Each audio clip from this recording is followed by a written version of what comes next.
오늘 말씀의 주제는 피할 수 없는 싸움, 피할 수 없는 싸움이라는 제목으로 말씀을 전하려고 합니다. 부모들이 자녀를 학교에 보낼 때 여러 가지 당부를 하지요. 그 중에 자주 하는 말이 있습니다. 여러분들 성장하면서 자주 들어본 말일 겁니다. 학교 가면 선생님 말씀 잘 듣고 친구들과 사이좋게 지내라. 그런 말 들으면서 성장하셨고 또 부모가 된 다음에 그런 얘기를 하지요. 아마도 사회생활이라 그럴까요? 첫 번째 사회생활하는 우리 자녀들이 좋은 관계를 형성해서 학교이든 어디든 그들이 정말 기쁘고 행복하게 생활했으면 좋겠다. 그런 기대하는 마음이 있을 것입니다. 여러분, 성인이 된 다음에 이런 인사를 하지 않지요. 예를 들면 남편이 출근하거나 또 부인이 출근할 때 서로에게 여보, 오늘 직장 가서 동료들과 싸우지 말고 잘 지내고 오세요. 그런 얘기를 하지 않잖아요. 그럼에도 불구하고 애들보다 더 많이 싸우고 더 심각하게 싸우는 이들이 성인들입니다. 오히려 어린아이들보다는 어른들에게 매일 그런 얘기를 해야 되지 않을까 싶습니다. 어찌하든지 우리는 살면서 다툼이 일어나지 않을 수가 없습니다. 아무리 노력하더라도 갈등이 생기고 소위 말하는 싸움을 하기도 하지요. 그래서 안 싸우면 좋겠다. 싸움이 없는 상태를 평화롭다. 전쟁이 없으면 좋겠다. 다투지 않았으면 좋겠다. 그런 기대감을 가지고 살지 않습니까? 여러분, 성경을 읽다 보면 의외로 성경에는 싸우지 말라라는 말은 잘 보이지가 않습니다. 대신에 싸워라 하는 그런 말들이 가끔씩 나타납니다. 그중 몇 구절을 여러분 위해 읽어드립니다. 디모데전서 6장 12절에 보면 이런 말씀이 기록되어 있습니다. 믿음의 선한 싸움을 싸우라고 말합니다. 물론 목적은 명확하지요. 그저 내 기분에 안 맞다고, 나와 마음이 안 맞다고, 나를 속상하게 했다고 싸우는 것이 아니라는 겁니다. 믿음의 선한 싸움을 싸우라. 분명한 목적을 가지고 싸움을 임하라는 겁니다. 에베소서 6장 10절 이하에 보면 그 유명한 구절이지요. 전신갑주를 입고 영적 전투에 임하라. 여러분, 그냥 싸울 때는 무기를 들고 싸우지 않습니다. 갑옷을 갖추지 않습니다. 완전 무장하지 않지요. 전신갑주를 입으라. 완전 무장을 하라는 것은 이 싸움이 매우 심각하고 목숨을 잃을 만한 위험이 있는 그러한 싸움이라는 겁니다. 영적 전투에 임하라. 전신갑주를 입고 싸워라 라고 말합니다. 또 야고보서 4장 7절에 보면은 그 대상을 이렇게 특정하고 있습니다. 마귀를 대적하라. 우리가 싸울 대상이 누구인지, 싸움의 그 내용이 무엇인지를 명확하게 알려주고 있는 것이지요. 정리하면 이 싸움은 영적으로는 어둠의 세상 주관자들과 악의 영들을 마귀 권세에 대항하는 것이고, 실제적인 영역에서는 하나님의 자녀를 부패하고 타락하게 하는 죄에 대항하여 싸우라라는 겁니다. 오늘 읽은 본문 말씀에 보니까 죄에 대하여 싸우되 어떻게 싸우라고 말하냐면은 피 흘리기까지 싸우라. 애들의 싸움에서는 여러분 아무리 많이 맞다가도 상대방의 코피를 내면은 걔가 이기죠. 피를 보면 아이들이 불안하고 두려워서 코피 흘리면은 걔가 아무리 힘이 세다 하더라도 울고 그 싸움에서 징계됩니다. 어쩌면 이러한 경험이 성인이 되어서도 신앙생활에서도 비슷하게 적용되는 것 같습니다. 조금 위기를 느끼면은, 불안이 찾아오면, 공포스러우면은 우리는 그것을 싸우기도 전에, 또는 조금의 피를 흘리면은 그 피를 보고 기겁해서 그 싸움을 포기할 때가 얼마나 많이 있습니까? 성경이 말하는 피 흘리기까지 죄에 대항하여 싸우라, 그 말은 이 싸움은 끝장을 봐야 된다는 거죠.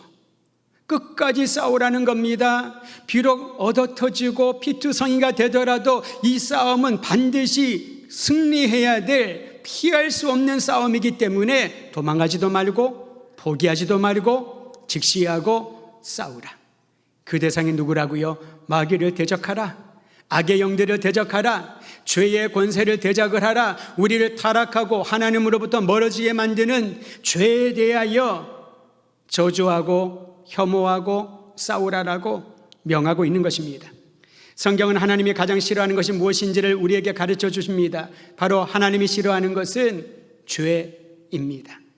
왜냐하면 죄는 인생을 공고하게 만들고 하나님과의 관계를 단절시키기 때문에, 하나님과의 관계를 무력하게 만드는 것이 죄의 영향력입니다. 우리는 가끔 신앙의 침체가 오면은 환경을 탓하지요. 내가 이러이러한 환경 때문에 신앙의 침체가 왔다고. 또는 자신의 마음을 탓할 때도 있습니다. 다른 사람을 탓하고 이유를 찾으려고 할 때가 있습니다만은 실제적으로 신앙의 침체가 온 이유는 하나님과의 관계를 소원하게 만들고 하나님에 대한 생각과 마음을 잃어버리게 하는 죄의 영향력 때문에 그렇습니다.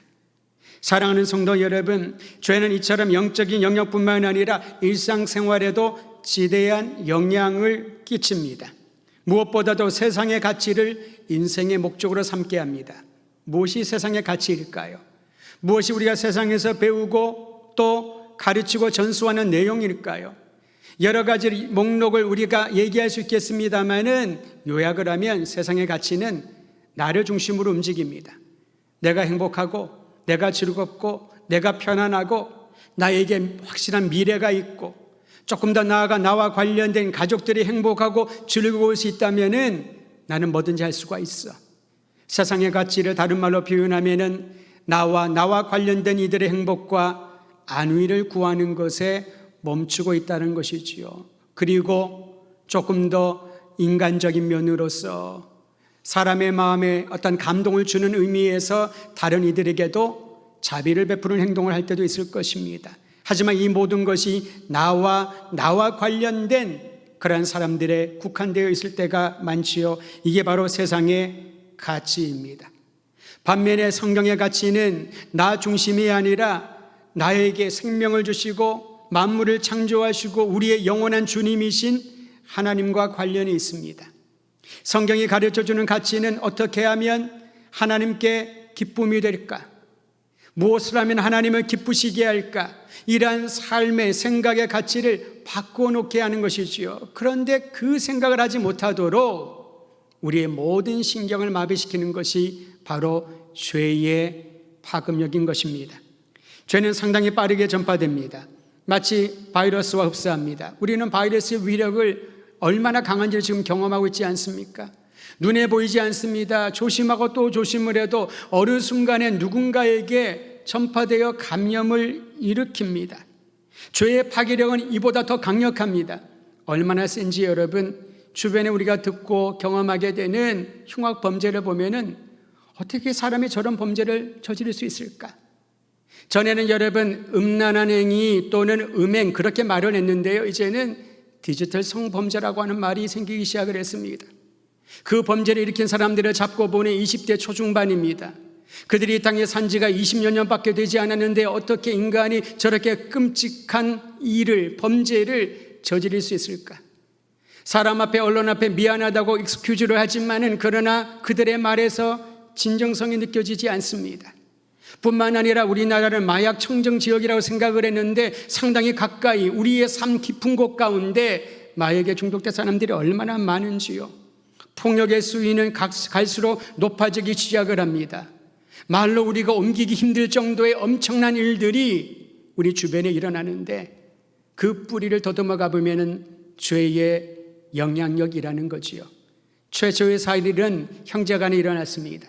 가인이 아벨을 죽였는데요. 그 죽였던 이유가 너무나도 터무니없습니다. 하나님이 내 재물을 받지 않고 동생의 재물을 받았기 때문에 부모도 나를 동생보다도 더 귀히 여기는 것 같은 그러한 시기, 질투, 경쟁심이 동생을 죽이고 그것을 은폐하기 위하여서 하나님 앞에 거짓말하는, 하나님은 모든 것을 아시는데 하나님 우리에게 생명을 주신 분인데 그것을 거짓말하는 가인을 보면서 지금은 그것과 비교했을 때에 엄청난 죄의 영향력을, 파괴력을 보면서 살아가고 있습니다. 그러니 얼마나 두렵습니까? 자녀들을 키우는데 지금처럼 힘들고 고민스러운 시대가 전에는 있었던가요? 아무리 힘든 시간을 보내더라도 그래도 아이들은 마음껏 놀며 때가 되면 다 집으로 돌아왔습니다만 이제는 아이들이 돌아오기 전까지 마음을 놓을 수 없는 그러한 죄로 물든 세상을 살아가고 있다는 것이지요. 여러분, 이러한 시대를 살아가면서 우리가 죄에 대하여 더 심각하게 생각해 보아야 하는 것입니다. 그러기에 성경은 하나님이 싫어하는 죄에 대항하여 치열하게 싸우라 강권하십니다.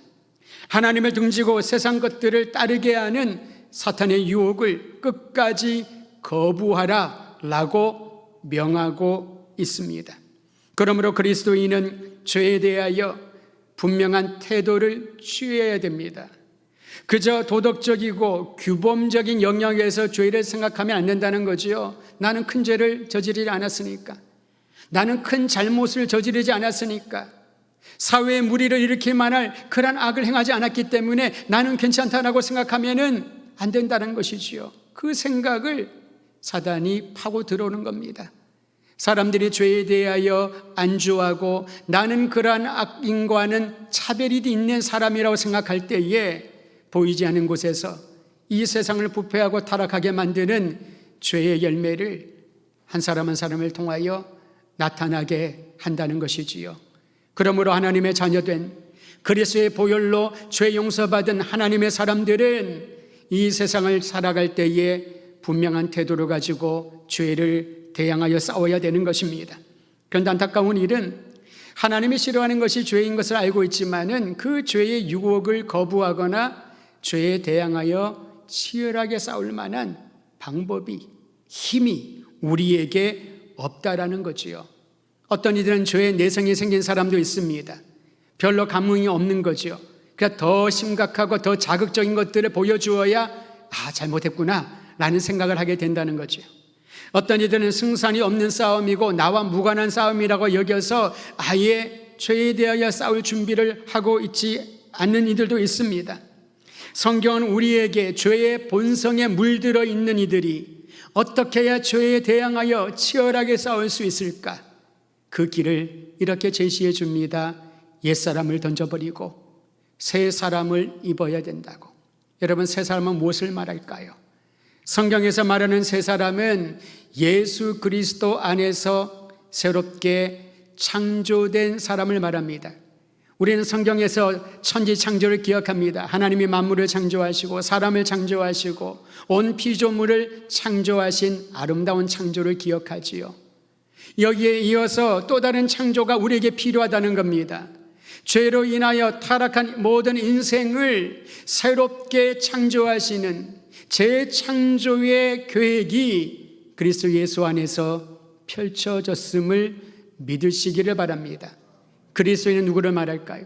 그리스도 예수의 이름으로, 그리스도 예수의 능력으로 새롭게 창조된 사람들, 그가 바로 여러분과 저인 줄 믿으셔야 합니다. 새롭게 창조된 이들에게 큰 변화는 삶의 모든 영역에서 총체적인 변화가 일어납니다. 그저 조금의 변화가 아닙니다. 예수님을 몰랐다가 예수님을 믿고 난 이후에 찬양을 하게 되고 성경을 읽기 시작을 하고 교회 공동체에 예배를 참석을 하고 그 정도의 변화가 아니라는 거지요. 삶의 총체적인 변화가 일어나는데 생각이 달라지고 가치관이 달라지고 꿈이 달라지고 비전이 달라지고 말과 행동이 달라지는 겁니다. 여러분, 우리가 교육에 참 중요한 부분이 올바르게 성장할 수 있도록 교훈하는 것 아니겠습니까? 지식만을 전달하는 것을 교육이라고 생각하는 분들은 많지 않습니다. 특히 교육자들은 그 아이들을 얼마나 사랑하고 마음으로, 그래서 인성교육이란 말이 하나 더 붙여진 것 같습니다.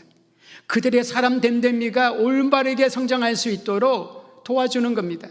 그저 지식만 전달하는 이들을 선생님이라고 하지 않습니다. 이 아이들이 바르게 살아갈 수 있도록, 이 사회에 공헌하는 아이들로 성장할 수 있도록 교육하는 것이 교육의 목적이요, 인성교육이요, 우리는 거기에 신앙의 훈련, 영적인 훈련이란 말을 덧붙이고 있습니다. 특히 신앙의 훈련은 일반적인 교육이나 인성교육을 뛰어넘습니다. 그의 삶이 총체적으로 달라지는 것이지요. 내가 나를 위하여 살지 아니하고 이제는 나를 창조하시고 나에게 거룩한 목적을 위임하신 하나님의 영광을 위하여 살겠다는 고백을 하게 됩니다. 여러분, 어떻게 사는 게 하나님의 영광일까요? 수능 1등 하는 게 하나님께 영광 올려드린 걸까요? 모두 그 중에 하나일 수도 있겠습니다. 대회 나가서 항상 수상을 하는 것이 하나님의 영광을 올려드리는 것일까요? 투자하는 금액이 10배, 100배로 거두게 되면 그것이 하나님의 영광을 드러내는 일일까요? 우리가 생각하는 하나님의 영광에 속한 그런 내용들은 여전히 나 중심으로 움직입니다. 그러니까 그러한 일들이 일어나지 않으면 부끄러워서 신앙생활 못하겠다 그렇게 생각을 합니다. 하나님의 영광을 가리웠다 그렇게 생각을 합니다. 내가 병이 들면 이것이 주님의 영광을 가리운다고 생각을 합니다. 다 나 중심으로 생각하니까 그런 거죠. 하나님의 영광을 위하여 산다는 이 가치관, 달라진 이 생각은 무엇이 하나님을 기쁘시게 할까? 하나님이 기쁨이 되는 일을 위하여 직업을 가지고 선택을 하고 공부를 하고 하루하루를 계획을 하고 미래를 구상하는 것입니다. 내가 걷는 이 걸음을 하나님이 기뻐하실까? 내가 행동하는 이 결정을 하나님이 기뻐하실까? 우리의 자녀들이 그들의 인생이 하나님이 기뻐하시는 일로 가고 있는가를 놓고 하나님 앞에 의탁하며 나가는 것. 여러분, 이런 생각이 어떻게 들어올 수 있을까요? 노력한다고 될 수 있으면 하겠지요. 우리가 노력한다고 될 수 있는 것이 아닙니다. 그래서 우리는 이것을 성령의 사역이라고 일컫습니다. 우리를 창조하신 하나님 아버지께서 그리스도 예수 안에 우리를 새롭게 창조하시고 우리 안에 내주하시는 성령께서 삶의 총체적인 부분들을 바꾸어 놓으신 겁니다. 그러니까 어떤 일을 경험하든지 어떤 일을 우리가 만나든지 그 일이 사람들이 말하기에 보기에는 불행이라 말할지라도 우리의 생각과 우리의 마음에는 하나님의 뜻을 거기서 발견하는 것이지요.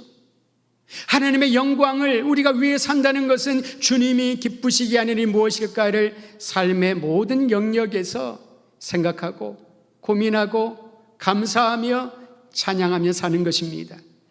저는 그리스도 예수 안에 새롭게 창조된 우리 모든 성도들이 하나님을 기쁘시게 하는 성령의 사역에 순종하며 그 열매를 맛보아 간증하는 인생이 되기를 주의 이름으로 축원드립니다.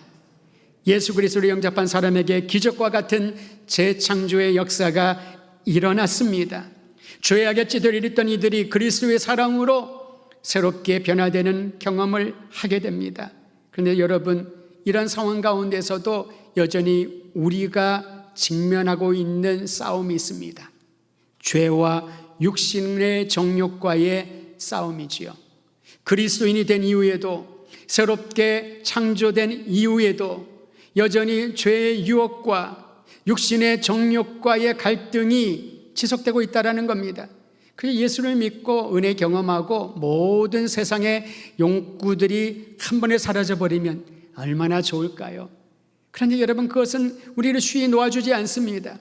예배를 드리는 이 시간에도, 기도하는 순간에도, 찬양하는 그 순간에도 죄의 유혹은 끊임없이 우리를 공격합니다. 사단의 육신의 정욕은 계속해서 우리를 침투하려고 호시탐탐 노리고 있다는 사실을 잊지 말아야 할 것입니다. 죄와 육신의 정욕과의 싸움에서 승리하려면 그리스도인들의 결단이 있어야 됩니다. 주님의 도우심이 있어야 됩니다. 성경을 통하여 몇 구절을 한번 확인하려고 해보도록 하겠습니다. 그리스도의 결단이 오늘 말씀 가운데 세 가지 정도를 살펴볼 것인데요. 첫 번째로, 무엇보다도 끊임없이 솟아오르는 이기적인 욕망과 싸워야 합니다. 끊임없이 솟아오르는 이기적인 욕망. 다 버렸다고 생각을 했는데, 이제는 그리스도인으로서 살면서 나와 무관하다고 여겼는데 여전히 내 안에 이기적인 욕망이 끊임없이 솟아오릅니다. 로마서 8장 13절에 이렇게 기록되어 있습니다. 너희가 육신대로 살면 반드시 죽을 것이로되 영으로서 몸의 행실을 죽이면 살리니. 역설입니다. 저는 이 구절을 위대한 역설이라고 말하고 싶습니다. 우리가 육신대로 살면은 반드시 죽을 것이지만은 영으로 살면서 몸의 행실을 죽이면 그는 살아나게 되리라. 여러분, 신앙생활은 몸의 행실을 죽이는 지속적인 작업입니다. 영으로 살아갈 수 있는 하나님의 영에 순종하는 그런 지속적인 훈련과 연단의 시간이라는 것이지요. 1년에 한 번 날을 잡고 이 일을 하는 게 아닙니다. 매 순간마다 24시간 동안 꿈에서조차 이 말씀을 기억하며 영으로 몸의 행실을 죽이면 그는 살아나리라 경험하게 되기를 주의 이름으로 축원드립니다. 갈라디아서 5장 24절에서 26절은 그리스도인의 새 생활의 모습을 이렇게 기록하고 있습니다. 그리스도 예수의 사람들은 육체와 함께 그 정욕과 탐심을 십자가에 못 박았느니라. 여러분 어떻습니까? 십자가에 못 박으셨나요? 아니면 아직도 붙들고 있습니까? 계속하여 읽어드립니다. 만일 우리가 성령으로 살면 또한 성령으로 행할지니 헛된 영광을 구하여 서로 노엽게 하거나 서로 투기하지 말지니라. 성령으로 살면 성령으로 행할지니. 우리는 너무나도 많은 조건들을 구비하고 그렇게 해야 하나님이 복을 주시고 하나님은 우리를 기억하신다라고 생각할 때가 많습니다. 강조점을 다르게 두어야 될 겁니다. 우리가 선을 행하여 또한 우리가 하나님 보시기에 적합한 일을 했기 때문에 주님이 복 주시고 은혜를 갑절로 주시는 것이 아니라, 비록 우리는 아무 자격이 없지만은 주님의 은혜를 받을 만한 그런 깨끗한 그릇이 아니지만은 주님께서 우리를 사랑하시기 때문에 성령을 부어주시고 그 성령의 충만함을 힘입어 살면 그리고 나타나는 결과가 성령으로 행하게 된다라는 것입니다. 내가 그리스도인으로 살면서도 그리스도인답게 살지 못한다는 것은 어디에 초점을 둬야 된다고요? 나를 그리스도 예수의 사람으로 삼아주신 주님의 은혜에 붙들려 있으면 그리스도인의 열매를 맺을 것이지만은 그렇지 않고 그저 노력하고 애쓰고 최선을 다해서 선하게 착하게 열매를 맺으려고 땀을 뻘뻘 흘리지만은 내 안에 거주하시는 그리스도 예수의 주권을 인정하지 못하고 나의 노력만으로 살아갈 때 한계가 있을 것입니다. 지치고 힘들면은 아무것도 하고 싶지 않을 겁니다. 이게 바로 우리의 몸의 행실, 육의 욕구 아니겠습니까? 비록 지치고 고통스럽고 육신의 힘이 다 빠져 있을 때라도 성령으로 사는 이들, 성령의 손에 붙들림 받아 사는 이들에게는 성령으로 행하는 거룩한 열매를 맺게 될 줄 믿으시고 우리 안에 거주하시는 주님 한 분만을 바라보며 한 걸음 한 걸음 나아가시기를 주의 이름으로 축원드립니다. 그 성령의 능력으로 모든 육신의 욕망, 이기적인 욕망과 싸우기로 결단하시기를 축원드립니다. 두 번째로 그리스도의 결단, 이 부분이 굉장히 중요합니다.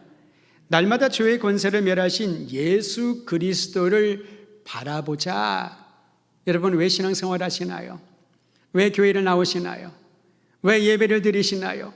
많은 이들이 그렇게 질문한다면 어떻게 답변할까요? 어떻게 우리가 예수를 믿는 이유에 대해 설명할 수 있을까요? 우리가 예수를 믿고 신앙생활하는 그 목적이 무엇일까요? 우리의 모든 흐트러져 있는 생각과 안목을 예수 그리스도께 집중하는, 그리하여 그분의 구원의 능력이 나를 통하여 온 열방의 민족에게 전파되게 하는 것이 신앙훈련의 목적이요 다른 말로 영성훈련의 목적이기도 합니다. 그러기에 히브리서 기자는 이렇게 말합니다. 믿음의 창시자요 온전하게 하시는, 그 믿음을 온전하게 하시는 예수 그리스도를 바라보자. 사람을 바라보면은 기쁠 때도 있고 실망스러울 때도 있을 것입니다. 시스템을 우리가 의지하면은 좋을 때도 있지만은 시간이 지나면 그 시스템이 옛것이 되어버리고 새로운 시스템으로 바꿔야 할 때도 있을 것입니다. 새로운 시설을 사용하면 그때는 좋지만 10년, 20년이 지나면 노후되고 낙후되어서 참 불편하게 느낄 때도 있을 것입니다. 그러나 모든 상황의 환경 변할지라도 우리의 마음이 예수 그리스도께 집중되어 있으면 험난한 시간을 보낼 때, 역경을 겪을 때에도 이해할 수 없는 어려움 가운데 처해 있을지라도 그곳에 함께 하시고 나를 위로하시고 새로운 일들을 이끌어 가시는 주님을 경험하게 될 것입니다. 사랑하는 성도 여러분, 예수 그리스도를 바라보는 믿음의 결단이 오늘 이 아침에 있기를 주의 이름으로 축원드립니다. 예수님이 니고데모에게 출애굽 후에 광야에서 있었던 일을 인용하시면서 영생에 대하여 고민하고 갈망하며 예수님을 야밤에 찾아왔던 니고데모에게 이런 말씀을 하셨지요. 요한복음 3장 14절 15절. 모세가 광야에서 뱀을 든 것 같이 인자도 들려야 하니니 이는 그를 믿는 자마다, 그를 바라보는 자마다 영생을 얻게 하려 하시니라. 그리스도인이 믿는 것은 불멸이 아닙니다. 성경이 말하는 영생은 불멸을 말하는 것이 아닙니다. 그리스도와 함께 영원토록 거하는 것, 영원한 생명의 이 복음을 예수께서는 보여주시면서 오직 예수를 바라보는 자, 그가 처한 즉 현실에 상관없이 영원한 생명, 영생의 길이 열렸음을 믿고 기쁨으로 찬양하기를 소망하시기를 바랍니다. 세 번째로 그리스도인의 결단이 있습니다. 그것은 하나님이 허락하신 징계를 영적인 성장과 성숙의 기회로 삼으라는 거지요. 예수 그리스도의 이름으로 죄와 육체의 욕망과 치열하게 싸우는 이들에게도 어려움은 계속적으로 찾아옵니다. 여러분, 전투에서 털끝 하나 다치지 않고 이기는 사람 없지요. 권투를 할 때 세계 챔피언이 되어도 여러분 멍도 들고요, 피도 보게 되고 때로는 심각한 부상을 당하기도 합니다. 우리는 너무나도 손쉽게 승리를 생각하는 것 같습니다. 피 한 방울 흘리지 않고 상처 하나 생기지 않고 그리고 얻는 그런 승리 말이지요. 그런 류의 싸움은 없습니다. 우리가 그리스도인으로서 영원한 승리 주신 주님과 함께 영적 전투에 나아갈 때에, 죄에 대항하여 싸울 때에 또 다른 어려움들이 우리의 발목을 잡을 때가 얼마나 많이 있습니까? 그때 사람들은 그것을 징계라고 생각을 하면서 하나님이 나를 징계하시는구나, 나를 벌주시는구나, 그렇게 생각할 때가 참 많이 있을 겁니다. 실제로 오늘 본문에 쓰여진 징계라고 하는 이 단어의 뜻이 채찍질하다라는 거지요. 하나님이 징계하신다, 하나님의 채찍질을 듣고 우리를 때리신다, 그런 의미라고 직역하면 이해할 수 있을 것입니다. 근데 여러분, 하나님이 징계하는 목적을 알아야 되겠지요. 왜 하나님이 우리를 징계하실까? 어떤 이들은 내가 죄를 많이 지어서 그 죄 때문에 하나님이 나에게 채찍질하신다, 그렇게 생각하면서 그냥 회개만 합니다. 죽도록 회개만 합니다. 잘못했습니다, 잘못했습니다. 어떤 면에서는 그럴 수 있을 겁니다. 우리의 잘못을 깨우치기 위하여서 하나님은 징계하십니다. 다윗이 바스바를 범했을 때 하나님이 나단 선지자를 통하여 그를 징계하지 않으십니까? 첫 아이를 잃게 됩니다. 그리고 깨닫게 하시는 거지요. 그러나 항상 하나님의 징계를 나의 죄 때문에 주어지는 것이라고 단정 지으면 주님의 넓은 뜻을 파악하지 못할 겁니다. 때로는 사단이 주는 벌이라고, 나를 공격하는 것이라고 생각할 때가 있습니다. 근데 여러분, 어떤 상황이든지 하나님이 우리를 징계하시든 사단이 우리를 공격하여 어려움에 처하게 되든지 이 모든 상황 가운데서 주님이 뜻하는 바는 분명하다는 거지요. 성장하고 우리를 단단하게 하고 연단시키기 위한 목적이라는 겁니다. 왜 그럴까요? 사랑하시니까. 오늘 성경은 잠언 3장 11절 12절 말씀을 인용하여 자녀를 징계하는 아버지의 마음을 전하고 있습니다. 아버지가 자녀를 사랑하기 때문에 징계한다는 거지요. 만약에 징계받지를 않고 징계를 거부하면 그는 친아들이 아니라 사생자와 같지 않겠는가? 사랑하기 때문에, 물론 우리 육신의 부모들의 자녀를 사랑하고 훈육하는 방법은 조금 더 지혜로워야 될 것입니다. 하나님이 우리에게 지혜로운 방법을 가르쳐 줍니다. 환경을 통하여서 우리의 믿음을 견고하게 하기 위하여, 사람과의 관계를 통하여서 우리의 믿음을 더 연단시키기 위하여, 이루어지는 일들을 통하여 하는 곳곳마다 다 문이 막히는데 그런 막힌 문들을 바라보면서 그래도 하나님이 열어놓으신 문이 하나는 있다, 그 믿음을 갖게 하기 위하여 징계하시고 연단시킨다는 거지요. 그리스도인으로 살아가면서 중한 질병을 얻을 수가 있습니다. 말로 표현할 수 없는 실패감을 느낄 때도 있을 겁니다. 낙담도 찾아오고요, 후회도, 원망하는 마음도 찾아올 수 있습니다. 그러나 이 모든 환경이 하나님이 나를 사랑하시기에 나를 연단시켜 더 성숙한 주의 자녀로 훈련시키기 위한 과정으로 볼 때 상황은 주를 향한 우리의 사랑을 바꾸게 하지 못할 겁니다. 사랑하는 성도 여러분, 주변을 바라보지 말고 영원토록 불변하시며 우리를 죽기까지 사랑하신 예수 그리스도를 바라보십시오. 그리고 죄와 육체의 욕망을 싸우되 피 흘리기까지 저항하며 승리 주신 그리스도의 자녀로 날마다 살아가기를 우리 주의 이름으로 축원드립니다.